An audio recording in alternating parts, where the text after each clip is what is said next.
نبوت زندہ باد، ختم نبوت زندہ باد، ختم نبوت زندہ باد، ختم نبوت زندہ باد۔ صلی علی رسولہ الکریم، اما بعد نحمدہ ونصلی علی رسولہ الکریم، اما بعد فاعوذ باللہ من الشیطان الرجیم، بسم اللہ الرحمن الرحیم۔ ما کان محمد ابا احد من رجالکم ولکن رسول اللہ وخاتم النبیین، سبحان ربک رب العزۃ عما یصفون وسلام علی المرسلین والحمد للہ رب العالمین۔ معزز سامعین گرامی، آج ہم قادیانیوں کے کلمہ کے مفہوم کے بارے میں گفتگو کریں گے کہ قادیانی جو کلمہ پڑھتے ہیں اس کا کیا مفہوم مراد لیتے ہیں، کیونکہ عام طور پر لوگ یہ سوال کرتے رہتے ہیں کہ جب قادیانی کلمہ پڑھتے ہیں اور حدیث مبارکہ کا مفہوم بھی ہے کہ کسی کلمہ گو کو کافر نہیں کہنا چاہیے، تو آپ پھر قادیانیوں کو کافر کیوں کہتے ہیں؟ تو آج ہم اس سوال کا جواب بھی جاننے کی کوشش کریں گے اور قادیانیوں کا کلمہ کیا ہے وہ بھی جاننے کی کوشش کریں گے۔ سب سے پہلی بات تو یہ ہے کہ ہم قادیانیوں کو غیر مسلم اس لیے کہتے ہیں کہ قادیانی کلمے کا انکار کر کے غیر مسلم نہیں بنے، بلکہ ضروریات دین کا انکار کر کے غیر مسلم بنے ہیں۔ جس طرح میں نے اپنے پچھلے لیکچرز میں بھی یہ ایک مثال دی تھی کہ اگر کوئی بندہ اللہ تعالیٰ کو وحدہ لا شریک مانے، سابقہ انبیاء اکرام علیہم السلام پر بھی ایمان لائے، ان پر نازل ہونے والی کتب پر بھی ایمان لائے، فرشتوں پر بھی ایمان لے کر آئے، لیکن جنت اور دوزخ کا انکار کر دے، تو ایسے بندے کو ہم مسلمان نہیں کہہ سکتے، بلکہ ہم کسی سے بھی سوال کریں گے کہ کیا ایسا بندہ مسلمان ہے، تو آگے سے یہی جواب دیں گے کہ یہ بندہ باوجود اللہ تعالیٰ کو وحدہ لا شریک ماننے کے، سابقہ انبیاء اکرام علیہم السلام کی کتب پر ایمان لانے کے، حضور صلی اللہ علیہ وآلہ وسلم کو خاتم النبیین ماننے کے، فرشتوں پر ایمان لانے کے، لیکن جنت دوزخ کا جو انکار کر رہا ہے، تو ایسا بندہ مسلمان نہیں ہے۔ اس کی وجہ یہ ہے کہ جنت اور دوزخ کا ذکر اللہ تعالیٰ نے قرآن پاک میں کیا ہے، اور جو بندہ جنت اور دوزخ کا انکار کر رہا ہے وہ دراصل قرآن کا انکار کر رہا ہے، جو کہ کفر ہے۔ اسی طریقے سے قادیانی جو ہیں، چاہے اللہ کو وحدہ لا شریک مانتے ہیں، چاہے فرشتوں پر سابقہ انبیاء اکرام علیہم السلام کی کتب پر ایمان رکھتے ہیں، لیکن وہ عقیدہ ختم نبوت کے منکر ہیں، اس لیے وہ دائرہ اسلام سے خارج ہیں۔ وہ سیدنا عیسیٰ علیہ السلام کے رفع اور نزول کے منکر ہیں، اس لیے دائرہ اسلام سے خارج ہیں۔ وہ سیدنا عیسیٰ علیہ السلام کے ان معجزات کا انکار کرتے ہیں جو اللہ نے قرآن میں ذکر فرمائے، اس لیے دائرہ اسلام سے خارج ہیں۔ قادیانی جہاد کا انکار کرتے ہیں، اس لیے دائرہ اسلام سے خارج ہیں۔ قادیانی حضور صلی اللہ علیہ وآلہ وسلم کی شان مبارکہ میں گستاخی کرتے ہیں، اس لیے دائرہ اسلام سے خارج ہیں۔ قادیانی مسلمانوں کو غیر مسلم کہتے ہیں، اس لیے دائرہ اسلام سے خارج ہیں۔ یہ تو وجوہات قادیانیوں کے غیر مسلم ہونے کی ہیں، لیکن قادیانیوں کا کلمہ کیا ہے اور قادیانی اس کلمے کا مفہوم کیا لیتے ہیں، آج کے ہمارے لیکچر کا موضوع یہ ہے، اور آج انشاءاللہ ہم اسی پر گفتگو کریں گے۔ سب سے پہلی بات کہ قادیانیوں کا کلمہ کیا ہے اور اس سے مراد وہ کیا لیتے ہیں، یہ مرزا غلام احمد قادیانی کے بیٹے مرزا بشیر احمد نے اپنی کتاب کلمۃ الفصل کے صفحہ 158 پر لکھا ہے۔ میں پوری عبارت آپ کو پڑھ کے سناتا ہوں۔ مرزا بشیر احمد نے لکھا ہے کہ محمد رسول اللہ کا نام کلمہ میں اس لیے رکھا گیا ہے کہ آپ نبیوں کے سرتاج اور خاتم النبیین ہیں، اور آپ کا نام لینے سے باقی سب نبی خود اندر آ جاتے ہیں، ہر ایک کا علیحدہ نام لینے کی ضرورت نہیں ہے۔ کہتا ہے کہ جب ہم کلمہ پڑھتے ہیں لا الہ الا اللہ محمد رسول اللہ، تو اس لا الہ الا اللہ محمد رسول اللہ پڑھنے سے سارے نبیوں پر ایمان آ جاتا ہے، ہم سارے نبیوں پر ایمان رکھتے ہیں۔ پھر آگے لکھتا ہے کہ ہاں، حضرت مسیح موعود کے آنے سے، یعنی مرزا غلام قادیانی کے آنے سے ایک فرق ضرور پیدا ہو گیا ہے، وہ یہ ہے کہ مرزا قادیانی کی بعثت سے پہلے، یہ وہ کلمۃ الفصل کے الفاظ میں آپ کو بتا رہا ہوں کہ مرزا قادیانی کی بعثت سے پہلے محمد رسول اللہ کے مفہوم میں صرف آپ سے پہلے گزرے ہوئے انبیاء شامل تھے، مگر مرزا غلام احمد قادیانی کے بعد محمد رسول اللہ صلی اللہ علیہ وسلم کے مفہوم میں ایک اور رسول کی زیادتی ہو گئی ہے۔ غرض اب بھی اسلام میں داخل ہونے کے لیے یہی کلمہ ہے، فرق صرف اتنا ہے کہ مرزا غلام احمد قادیانی کی آمد نے محمد رسول اللہ صلی اللہ علیہ وسلم کے مفہوم میں ایک رسول کی زیادتی کر دی ہے اور بس۔ یہاں سے ہمیں یہ پتہ چلا کہ قادیانی جو کلمہ پڑھتے ہیں اس سے مراد حضور صلی اللہ علیہ وسلم پر ایمان اور سابقہ انبیاء پر بھی ایمان ہے، اور ساتھ ہی ساتھ مرزا غلام احمد قادیانی پر بھی ایمان رکھتے ہیں۔ اس بات کی وضاحت مرزا بشیر احمد امی نے کلمۃ الفصل کے اسی صفحہ 158 پر مزید کی ہے۔ وہ یہ لکھا ہے کہ اگر بفرض محال یہ بات مان بھی لیں کہ کلمہ شریف میں نبی کریم صلی اللہ علیہ وسلم کا اسم مبارک اس لیے رکھا گیا ہے کہ آپ آخری نبی ہیں،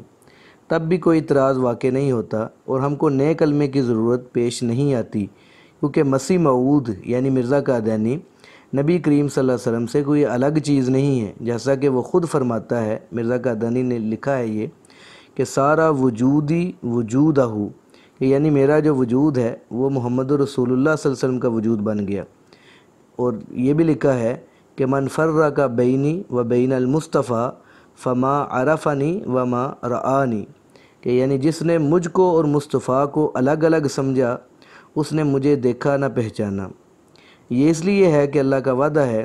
کہ وہ ایک دفعہ اور خاتم النبیین کو مبعوث کرے گا، جیسا کہ آیت آخرین منہم سے ظاہر ہے۔ آگے یہ مرزا بشیر احمد امی نے لکھا ہے کہ پس مرزا قادیانی خود محمد رسول اللہ ہے جو اشاعت اسلام کے لیے دوبارہ دنیا میں تشریف لائے، اس لیے ہمیں نئے کلمے کی ضرورت پیش نہیں آئی۔ ہاں اگر محمد رسول اللہ صلی اللہ علیہ وسلم کی جگہ کوئی اور آتا تو ضرورت پیش آتی۔ تو یہ اس عبارت کے اندر مرزا غلام احمد قادیانی کو یہ نعوذ باللہ حضور صلی اللہ علیہ وسلم کا ہی وجود قرار دے رہے ہیں۔ تو یہاں سے اندازہ ہو جانا چاہیے کہ قادیانی جو کلمہ پڑھتے ہیں اس سے مراد مرزا غلام احمد قادیانی کو لیتے ہیں اور سابقہ انبیاء کو بھی مراد لیتے ہیں، لیکن مرزا غلام احمد قادیانی کو مراد لینے سے یہ ختم نبوت کے منکر بن جاتے ہیں، اور ختم نبوت کے منکر بننے کی وجہ سے یہ دائرہ اسلام سے خارج ہو جاتے ہیں۔ ہماری اس بات کی وضاحت ایک اور حوالے سے بھی ہوتی ہے کہ ہم جو کہہ رہے ہیں کہ قادیانی جو کلمہ پڑھتے ہیں اس سے مراد مرزا غلام احمد قادیانی کو بھی لیتے ہیں۔ یہ قادیانیوں کے اخبار کے اندر بھی یہ بات ہے، اور قادیانیوں کی یہی جو کتاب میں نے آپ کے سامنے عبارت پڑھ کے سنائی کلمۃ الفصل، اس کے صفحہ 104 اور صفحہ 105 پر یہ مرزا بشیر احمد امی نے لکھا ہے کہ حدیث میں بھی آیا ہے کہ حضرت نبی کریم صلی اللہ علیہ وسلم نے فرمایا کہ مسیح موعود میری قبر میں دفن کیا جائے گا، جس سے یہی مراد ہے کہ وہ میں ہی ہوں، یعنی مسیح موعود نبی کریم صلی اللہ علیہ وسلم سے الگ کوئی چیز نہیں ہے، بلکہ وہی ہے جو بروزی رنگ میں دوبارہ دنیا میں آئے گا۔ تو اس صورت میں اس بات میں کیا شک رہ جاتا ہے کہ قادیان میں اللہ تعالیٰ نے پھر محمد صلی اللہ علیہ وسلم کو اتارا۔ معزز سامعین گرامی، یہ جو حدیث ہے حضور صلی اللہ علیہ وسلم کی کہ عیسیٰ علیہ السلام کو میری قبر میں دفن کیا جائے گا، اس حدیث کی تشریح میں یہ مرزا غلام احمد قادیانی کے بیٹے نے لکھا ہے کہ اس سے مراد نعوذ باللہ استغفر اللہ مرزا غلام احمد قادیانی ہے۔ تو اس سے یہی قادیانی کہتے ہیں کہ ہمیں پتہ چلا کہ مرزا غلام احمد قادیانی حضور صلی اللہ علیہ وسلم سے الگ کوئی چیز نہیں ہے۔ تو جیسا کہ ہم نے شروع میں کہا کہ قادیانی جو کلمہ پڑھتے ہیں اس سے مراد مرزا غلام احمد قادیانی کو لیتے ہیں، تو یہ تین حوالے آپ کے سامنے میں نے پیش کیے، اور ان تینوں سے یہی ظاہر ہو رہا ہے کہ قادیانی جو کلمہ پڑھتے ہیں اس سے مرزا غلام احمد قادیانی کو بھی مراد لیتے ہیں۔ سامعین گرامی، صرف یہ کلمہ کے اندر مرزا غلام احمد قادیانی کو مراد نہیں لیتے، بلکہ یہ حضور صلی اللہ علیہ وسلم سے بڑھ کر مرزا غلام احمد قادیانی کو درجہ دیتے ہیں۔ اس کی میں چند حوالہ جات آپ کے سامنے رکھتا ہوں تاکہ ہماری گفتگو جو ہے زیادہ طول نہ پکڑ جائے، تو اس لیے چند ہی حوالہ جات صرف آپ کے سامنے ہیں۔ مرزا غلام احمد قادیانی کی کتاب ہے حقیقت الوحی، اس کا صفحہ 89 ہے 89، اس کی یہ جو حقیقت الوحی ہے روحانی خزائن کی جلد نمبر 22 اور صفحہ 92 پر یہ بات موجود ہے۔ مرزا غلام احمد قادیانی نے لکھا ہے کہ دنیا میں کئی تخت اترے ہیں، پر میرا تخت سب سے اوپر بچھایا گیا ہے۔ اب ساری دنیا کے انسان جانتے ہیں کہ دنیا میں جو تخت اترے ہیں وہ انبیاء کرام علیہ السلام کے تخت تھے، اور سب سے اوپر جو تخت ہے وہ ہمارے آقا حضرت محمد مصطفیٰ صلی اللہ علیہ وسلم کا ہے۔ لیکن مرزا غلام احمد قادیانی نے یہاں پر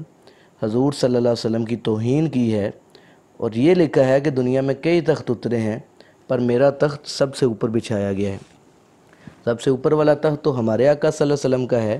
لیکن مرزا غلام احمد قادیانی نے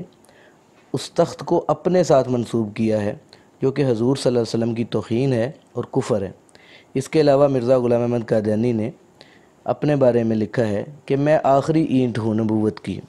یہ بات خطبہ الہامیہ ان کی کتاب ہے، اس کے صفحہ 102 پر ہے، جو کہ روحانی خزائن کی جلد نمبر 16 صفحہ 178 پر لکھی ہوئی ہے۔ اب حضور صلی اللہ علیہ وسلم کی بڑے واضح حدیث ہے، بخاری شریف میں بھی ہے، مسلم کے اندر بھی آتی ہے کہ حضور صلی اللہ علیہ وسلم نے فرمایا کہ انبیاء کی مثال ایک نبوت کی عمارت کی سی ہے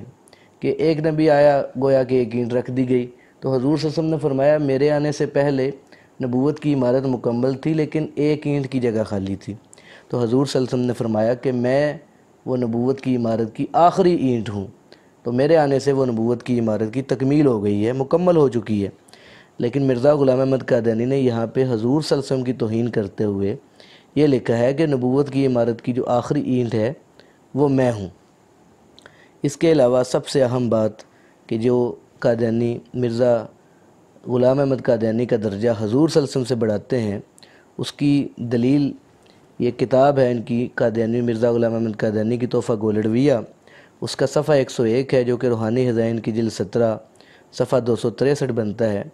مرزا غلام احمد قادیانی نے لکھا ہے کہ حضور صلی اللہ علیہ وسلم دین کی اشاعت مکمل طور پر نہیں کر سکے، میں نے دین کی اشاعت مکمل کی ہے۔ ایک اور کتاب ہے ان کی خطبہ الہامیہ، صفحہ اس کا 171 ہے، جو کہ روحانی خزائن کی جلد 16 صفحہ 258 اور 59 ہے۔ مرزا غلام احمد قادیانی نے لکھا ہے کہ جو شخص مجھ میں اور مصطفیٰ میں تفریق کرتا ہے اس نے مجھے دیکھا نہیں اور پہچانا نہیں۔ اس کے علاوہ بھی بے شمار حوالے ہیں جن سے یہ ظاہر ہوتا ہے کہ قادیانی مرزا غلام احمد قادیانی کو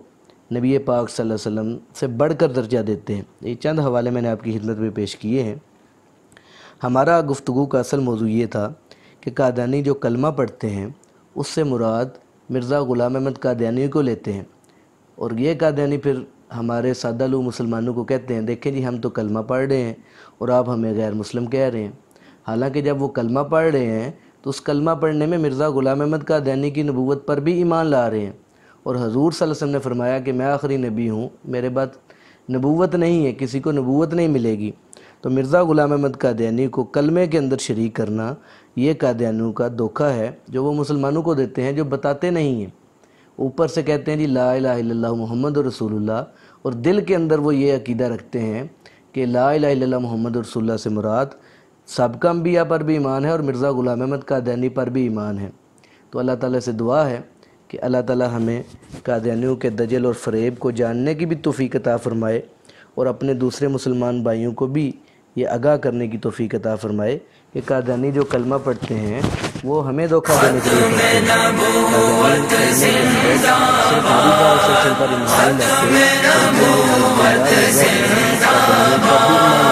ختم نبوت زندہ باد۔